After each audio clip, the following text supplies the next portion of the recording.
ভালোবাসার মানুষটিকে ভুলে থাকা যায় কিভাবে? প্রায় লোকে ছেড়ে চলে যাওয়া প্রিয় মানুষটিকে ভুলতে চায়, তার স্মৃতির থেকে মুক্তি চায়। সকালে নিজেই নিজেকে প্রতিশ্রুতি দেয় যে আমি আর কখনো ওকে ভাববো না, কিন্তু সন্ধ্যা পেরোলে যখন ঘরে ফেরে তো তার চিন্তায় মগ্ন হয়ে যায়। এমনটা কেন হয়? আসলে আমরা ওই মানুষটির স্মৃতিকে খুব বেশি গুরুত্ব দিচ্ছি, ওই স্মৃতিকে অনেক বেশি মূল্য দিচ্ছি।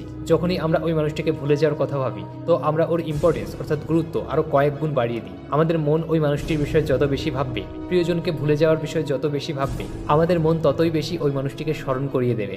বোঝনি? বোঝাচ্ছি। তোমরা ভুলে যাওয়ার কথা ভাবছো যে আমার কি ভুলতে হবে?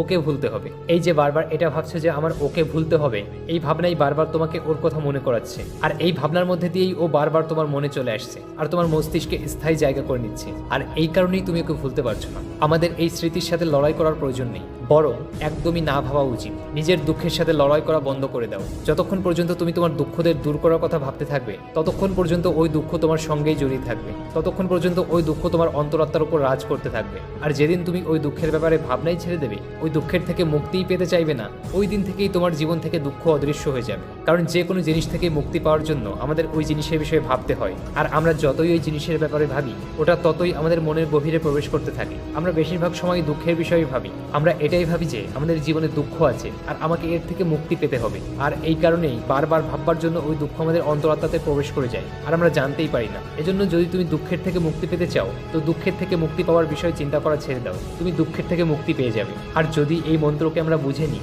তো আমরা আমাদের জীবনে যা কিছুই পেতে চাই, ওটা আমাদের নিজের অন্তর্মনের ভেতর প্রবেশ করাতে পারি। আর একবার ওই লক্ষ্য আমাদের অন্তর্মনে স্থায়ী হয়ে গেলে, তাহলে সফলতা পেতে আর কোনো সমস্যাই হবে না, কোনো বাধা আসবে না। বন্ধুরা, এই ভিডিওটি তোমার কেমন লাগলো কমেন্টস করে জানাও। ভালো লাগলে শেয়ার করো আর এই চ্যানেলটা অবশ্যই সাবস্ক্রাইব করো। আবার দেখা হবে নেক্সট ভিডিওতে। ততক্ষণ পর্যন্ত ভালো থাকো, নিজের খেয়াল রাখো।